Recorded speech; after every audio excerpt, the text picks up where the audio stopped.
Hola, soy Nora Curtin, fundadora de Sapos y Princesas. Seguimos en el Congreso EduEmoción y tengo el placer de estar con José Carlos Ruiz, profesor, filósofo y escritor. Hola, ¿cómo estás? Encantado de estar aquí con vosotros. Pues muchísimas gracias. La verdad es que en este congreso se está hablando de la emoción, de la importancia que tiene. ¿Cómo empezarías tú diciéndole a los padres que tenemos que educar a nuestros hijos en esta área que parece tan abstracta, de la que se está hablando tanto y que no sabemos muy bien por dónde empezar? Bueno, es que es un área abstracta, porque la emoción tiene un peso biográfico, que es lo difícil que tiene es precisamente que al ser subjetiva, que cada uno tiene su propia emoción, buscar la comunidad en esa subjetividad y hacer que todo el mundo entienda en una palabra esa comunidad, que todos llegamos a esa comunión en el odio, el amor, en la pasión, en la compasión, no es fácil. Entonces, claro, es un reto intelectual importante y un reto pedagógico superior. Para mí es importante en el sentido de que compensa un poco la parte racional. Es decir, el pensar desde el punto de vista pedagógico conlleva utilizar muy bien la razón, pero también comprender muy bien la emoción. El pensamiento aúna esas dos cualidades. Es verdad que hemos puesto muchos procesos atencionales en educar en procesos racionales, en memorización, en repetición, que es importante hacerlo, pero que habíamos abandonado, ¿no?, esa faceta de la comprensión de lo emocional. Sin embargo, yo creo que la comprensión de lo emocional tiene que partir de la experiencia del niño o del educando. Es decir, necesitamos que ellos primero experimenten y a partir de ahí ascendamos de lo concreto de su experiencia hacia la idea de esa emoción. O sea, que tú dirías que sí que es importante que cuando nuestro hijo esté pasando por una emoción, que nosotros se lo verbalicemos, le expliquemos, entendamos lo que es. Primero, ¿Qué harías con eso? Yo primero dejaría que terminara el proceso. Da igual si es tristeza, si es alegría, sea la que sea, ¿no? Es decir, el niño tiene una emoción, pues entonces tienes que dejar que termine ese proceso, porque toda la emoción se va a disipar, ¿no? Y luego que haga el proceso de reflexión es importante para comprender, ¿no?, qué cosas puedes sacar de ese proceso experiencial, es decir, qué rescatamos como conocimiento de esa experiencia, no como experiencia, sino como conocimiento de la experiencia. Muchas veces nos pasa como padres, sobre todo cuando los niños son pequeños, que nos angustiamos mucho. Bueno, ay, claro. No quiero que sufra, no quiero que llore, Sí, no quiero que pase por una fase de las emociones, como tú bien decías ahora en la ponencia, ¿no? Que yo entiendo. Es necesario. Es un instinto de protección inevitable, ¿no? Pero si hablamos de educar, es que educar no es fácil. Entonces, en muchas ocasiones, ese instinto de protección, de intentar que no le suceda nada malo a tu hijo, eso que te va a saltar como resorte, tendrás que controlarlo, porque tu hijo tendrá que aprender a gestionar cualquier proceso emocional, ya sea un duelo porque muere su abuelo o su perro o su mascota, ya sea un proceso de euforia, pues porque ha ganado un partido maravilloso. O sea, hay que dejar que en ese proceso tú no intervengas más allá de lo necesario, a no ser que sea un proceso que ha enquistado en el niño y entonces lo rumia de manera excesiva, pero no es lo normal. Lo habitual es que si hacemos una labor pedagógica equilibrada, dejemos que nuestros niños aprendan a sufrir, aprendan a compadecerse de los otros, aprendan a tener esa frustración. Incluso a veces tampoco pasa nada por generarle la frustración, por decirle, mira, pues yo recuerdo que cada 4 explicaciones a mi hijo, cuando era más pequeño, una le decía, esto no te lo voy a explicar. Decía, ¿por qué? Digo, porque me da la gana. ¿En qué sentido? Yo intentaba que cada 4 explicaciones que le daba, una fuera frustrante, para que ya empezaran a generar esa frustración. Es decir, bueno, yo quiero saber, pues no te lo explico. ¿Por qué? Porque lo digo yo. Ese porque lo digo yo, que muchos padres lo hacían antes, ¿no? Porque me da la gana, pues porque cuando seas padre comerás huevos. Era una manera de decir, de prepararte. Exacto, ahí tienes la frustración, gestiónala. Es que claro, porque lo que nosotros pretendemos cuando estamos ya en una empresa y contratamos a gente, es que sepan resolver problemas, que se enfrenten a retos y busquen soluciones. ¿Cómo vamos a pretender eso como profesionales si no lo hemos dejado que los niños lo gestionen desde que son pequeños? Porque muchas veces los padres, sobre todo los padres helicóptero, que son muy conocidos, ¿no?, intentan evitar que los hijos se tengan que enfrentar a cualquier reto, a cualquier challenge, como dirían los americanos, a los que ellos por sí mismos tienen que buscar solución. Bueno, ¿cómo ves esto tú? Ahí tendrá que ver cada madre o cada padre cómo configurar ese proceso educativo, pero sí creo que lo que quizá como educadores dejamos pasar de largo es el proyecto educativo a largo plazo que tenemos de nuestros hijos. No nos paramos a pensarlo. Es decir, ¿qué clase de persona quieres configurar? ¿Cómo quieres ayudar a que tu hijo dentro de 10 años, cómo lo ves? ¿Cómo tienes ese proyecto? Bueno, muchos padres dirán, quiero que sea feliz, bueno, ¿no? Pero es que eso es insustancial. Pero eso es insustancial. ¿Quién no quiere que sea feliz? Pero es que la felicidad, si hablamos de felicidad desde el plano griego o desde el plano filosófico, la felicidad es el desarrollo de la virtud. Y el desarrollo de la virtud significa esfuerzo. Y bueno, otra palabra que no entra mucho en los parámetros de educación ahora. Ya, pero si hablas de felicidad no puedes hablar de algo que no implique un esfuerzo para poner en valor precisamente esa emoción de alegría.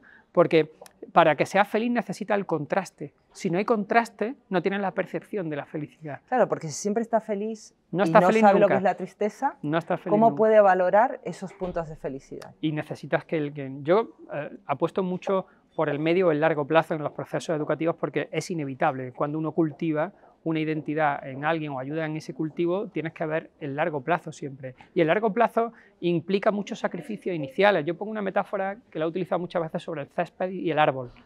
Y es que podemos llevar una paternidad tipo césped y imagínate que te regalo una casa con un jardín precioso y te digo, para este verano puedes disfrutar de ese jardín, pero tienes que plantar algo si quieres disfrutarlo. Hay un altísimo porcentaje de gente que planta césped, porque es muy barato, solo compras semillas, tienes que remover un poquito aquello y echar agua, y en 15 días empieza a surgir césped, ¿no? Y en el verano lo empiezas a disfrutar, es decir, si estamos ahora en abril, pues dentro de 4 meses estás en tu jardín. Yo he decidido plantar un árbol. Pues entonces, vas a tardar más que claro, tengo un problemón y es que este verano tú vas a estar en tu césped disfrutando y yo no podré salir porque mi arbolito, que me ha costado mucho trabajo, porque he tenido que cavar fondo para que las raíces estén ahí, mi arbolito apenas da sombra, es muy pequeñito, ¿no? El segundo año, tú sigues regando tu césped, yo sigo regando mi árbol, ¿vale? El árbol ha crecido un poquito, pero tampoco lo puedo disfrutar y tú sigues disfrutando de tu césped. Pero el tercer año va cambiando la cosa. Mi árbol ha crecido un poco más y llevo sin regarlo un año, porque no me hace falta regarlo. Ha enraizado solo y ya buscan los nutrientes. ¿Y sabes de qué agua se nutre? De la que pones en el césped. De tu jardín del césped. Y se va nutriendo y va creciendo. De manera que cuando pasan 5 años, yo te veo todos los días salir a regar tu césped, a cortarlo, a cuidarlo, porque es muy frágil. Si le da mucho el sol se seca, si hay una tormenta puede estropearlo, si le da una nevada se lo carga, tienes que replantar césped. Es decir, tú vas a estar atenta al césped toda tu vida dependiendo de que tenga las condiciones ideales todo el rato. Yo he estado sacrificado los primeros años de mi vida en que el árbol enraíce y vaya creciendo recto y le he puesto un palito para que no se la dé con el viento, pero cuando ese árbol ha enraizado bien, yo ya me olvido, porque va creciendo solo, claro, y lo disfruto, ¿no? Y yo creo que esa perspectiva a largo plazo de la educación es la que no tenemos. Estamos plantando céspedes educativos todo el rato, intentando que las condiciones ambientales en el proceso de nuestro hijo sean ideales. Pero tú has hablado de sacrificio, de esfuerzo, de constancia, ¿sí? Por supuesto que también de límites, porque me imagino que necesitas límites para educar. Es que los límites configuran la seña de identidad de las personas y configuran el ámbito en el que uno se desenvuelve. Los límites son importantísimos en cualquier proceso identitario, primero porque calman al sujeto sabiendo dónde están y segundo porque a medida que crece los ve como un reto a superar. Entonces yo creo que en los procesos educativos tenemos que ir dando límites pero dejando una pequeña resquicia, una resquicia para que el alumno o el hijo o la hija sea capaz de solicitar romper ese límite para crecer un poquito más, ¿no? Entonces esa flexibilidad, pero tiene que saber dónde está el límite en todos los sentidos. Porque el límite lo que hace es ayudar a que se configure la persona. Los padres que no ponemos límites o que no damos límites a nuestros hijos, luego nos pasa que tenemos niños insatisfechos, niños que no encuentran lo que realmente quieren, que no se conocen realmente. ¿Cómo ves tú esto con respecto a la tecnología, a las redes sociales? ¿Cómo ves que esto está afectando a esa formación de la persona o del el yo auténtico? Yo creo que el acceso a una red social precisa de un sujeto con criterio, que tenga ya formado cierto criterio. Entonces, cuando tú dejas que un adolescente o un preadolescente acceda a esa red social sin criterio, te arriesgas a que sea la red social quien configure su criterio. y entonces ya no la estás configurando desde tu realidad, desde tu biografía, desde tu familia, desde su cotidianidad, sino que estás dejando que ese criterio lo configuren los yo digitales que va consumiendo. Entonces, para mí es importante educar la mirada de nuestros hijos, de nuestras hijas, antes de que accedan a ese mundo digital donde el yo ideal está configurándose a través de los demás y donde ellos tienen esa idealización de su yo digital que puede ir mermando tiempo y atención a las vivencias, es decir, a la acción en vivo y en directo que tienen con los demás, ¿no? Que para mí está supliendo muchas veces Internet, o la interacción en la pantalla está supliendo la experiencia, la vivencia. Esto que nosotros hacemos aquí es una vivencia. Estamos en vivo y en directo. Entonces, aquí la cantidad de información que se desarrolla en esta vivencia no se puede suplir bajo ningún concepto.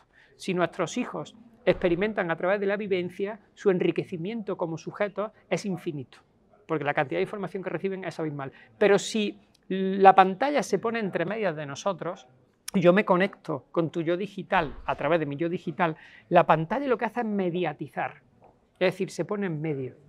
Toda interacción en una pantalla mediatiza, es decir, separa, no une, separa, porque se sitúa en medio. Entonces, cuando hablamos de educación, yo creo que mientras menos pantallas, mejor, dependiendo de las edades, y a partir de cierta edad que tengan criterio para que cuando se acceda a la pantalla se tenga el criterio de qué se quiere hacer en ella, ¿no? Yo pongo ejemplos para papás, que van a ser muy sencillos. Una de las cosas que nosotros hacíamos en casa y que recomendábamos hacer muchas veces cuando trabajamos con la familia era, cuando vayas a coger el móvil, como madre o como padre, di en voz alta lo que vas a hacer, siempre que vayas a agarrar el móvil. De manera que yo estoy en el salón, estoy viendo el telediario y oigo que entra un mensaje y entonces digo en voz alta, voy a revisar el WhatsApp a ver si me ha escrito alguien, y lo digo, y lo veo, lo suelto. Al rato estoy aburrido y quiero ver Twitter. Digo, voy a ver Twitter a ver qué noticias se han publicado. Cojo Twitter, todo esto lo vocalizo para que mis hijos de pequeñito vean que cada vez que se coge el teléfono móvil se hace con una intención. Es decir, se ha pensado qué se va a hacer y se verbaliza, ¿no? Cuando tú esto lo conviertes en rutina, ellos ya antes de coger el móvil tienen que saber para qué lo quieren y tienen que tener ya el criterio formado. Y eso facilita mucho el hecho de que se vea el móvil como un elemento que se subordina a ti, no tú al móvil, sino claro, algo que se subordina a ti. Porque lo que estamos viendo es que muchas veces la tecnología y el móvil en los niños jóvenes que han nacido con esta tecnología sustituye a esta interacción. En lugar de jugar, de salir y jugar, donde pueden tener un juego libre, donde hay un cuerpo a cuerpo, donde establecemos reglas, donde tenemos que entender que te estoy haciendo daño, me estás haciendo daño, vamos a negociar, todo eso queda sujeto a un juego que viene preestablecido y que me dice exactamente lo que tengo que hacer, con lo cual yo paso a ser un sujeto totalmente pasivo. Sí. Imagínate, hablabas antes de la creatividad, de que se contrata gente buscando los procesos de creatividad, pero cuando tú el juego imaginativo del niño se lo eliminas porque le das un juego preestablecido y jerarquizado, estás quitándole su capacidad de narrarse de manera imaginativa la vida, ¿no? Una de las cosas que a mí me gustaba mucho con mi hijo era que tuvieran que desarrollar juegos a través de 2 juguetes o 3. Entonces, cuando se aburren mucho y solo tienen 2 juguetes, empiezan a fabricar una historia. Y tienen ese juego imaginativo donde mi muñeco está sentado y este otro le da clase y entonces le digo y le riñe y lo castiga y se pasan 1 hora interaccionando, generando una historia imaginativa, creando, fabricando, fabulando, ¿no? Pero si ahora le das una pantalla donde el juego ya está predeterminado con unos objetivos, el niño no necesita crear reglas ni fomentar una creatividad, sino que tiene que cumplir una normativa, ¿no? Y los procesos de mímesis se están apoderando de esa faceta de nuestros hijos. Yo recuerdo enfadarme mucho con mi hijo cuando le compramos el Minecraft, que era un juego muy bonito, creativo, exacto, muy creativo y tal. Espacial. Sí. Y cuando se lo compramos y se lo instalamos en el ordenador para que él jugara, se pasaba 1 hora viendo jugar a los youtubers a Minecraft. Sí. Entonces ellos veían a un youtuber jugar al Minecraft y luego lo que hacían era imitar lo que hacía el youtuber. Entonces yo me enfadaba mucho y decía, pero bueno, Pedro, ¿por qué haces lo que el youtuber, en vez de tú experimentar a ver qué es lo que sucede en el juego? No, es que yo imito y consigo las cosas. Digo, ya, pero tú no lo estás consiguiendo, lo ha conseguido él. Ha conseguido el youtuber, tú estás copiando, luego el proceso de aprendizaje desaparece, ¿no? Y yo recuerdo que a mí me enervaba mucho ver que esos tutoriales, para ellos y para los adultos, están eliminando la capacidad de enfrentarte tú al reto por ti mismo, porque ya tienes un tutorial que te lo va a solucionar. Y en los adultos está pasando exactamente igual. Si hay un pedagogo que me dice cómo tengo que educar a mi hijo, ya no tengo que estudiar los consejos de mi abuela o de mi abuelo o de mi padre o de mi madre, porque hay alguien que lo considero un profesional, que no conoce de nada a mi hijo ni su biografía, pero me da unos tips y unos consejos maravillosos y le quito atención a la biografía que rodea a mi hijo, ¿no? Y estamos sustituyendo el esfuerzo de aprender por nuestra cuenta sobre nuestros hijos, sobre la educación, sobre cualquier elemento, porque ya hay un tutorial que te dice cómo lo tienes que hacer. Parece que estamos en un momento en el que no tenemos el esfuerzo de aprender ni la magia de descubrir, ¿no? Los sitios más que salen más en Instagram, ¿no? Entonces tú tienes que ir a hacerte la foto donde todo el mundo se hace la foto. O sea, parece como que pena, estamos yendo en una corriente donde te van diciendo todo lo que tienes que hacer.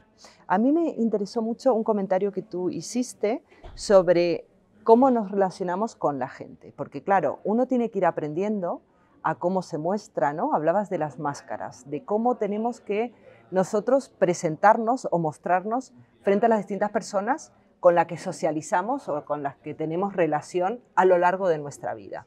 ¿Cómo crees que se hace ese tipo de aprendizaje o cómo estamos interfiriendo en él desde distintas áreas? Ahora hay una presión enorme, especialmente viene del mundo digital, pero se convierte y se configura en el mundo real, por presentarse como alguien auténtico o genuino. Es decir, intentar buscar esa autenticidad como cueste lo que cueste. Sí, como una seña de identidad, de singularidad, ¿no? Entonces, cuando yo hablo del tema, por ejemplo, de la elegancia, una de las cosas que digo es que esta sociedad presiona mucho, especialmente también a la gente joven, ¿no? Pero nos presiona mucho a todos para que te muestres siempre como alguien distinto, pero muy singular, muy auténtico, ¿no? Y desde esa perspectiva, todo el mundo lo intenta hacer utilizando los mismos códigos narrativos que consume, con lo que es muy difícil mostrarte distinto.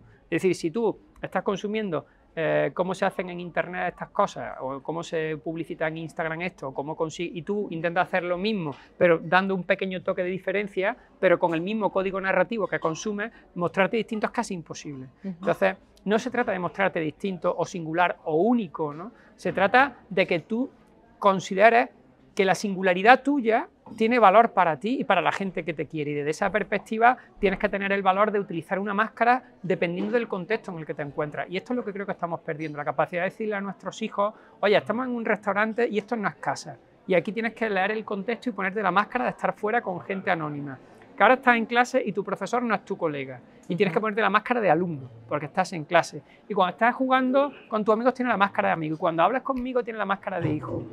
Y necesitas saber leer los contextos para configurar tu máscara, para precisamente interrelacionarte con el otro de manera más cómoda. Es decir, tener en cuenta su mirada, integrarla en ti y hacer cómoda esa interacción, porque tú consigas ponerte una máscara diciendo te tengo en cuenta, y como te tengo en cuenta me adapto a ti.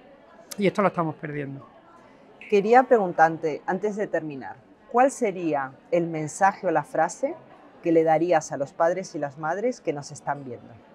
Pues mira, hemos hablado de felicidad y hay una definición de Immanuel Kant, el filósofo de felicidad, que me parece muy interesante, que dice que la felicidad es la alegría sostenida a lo largo de toda la vida cuando uno intenta ser virtuoso.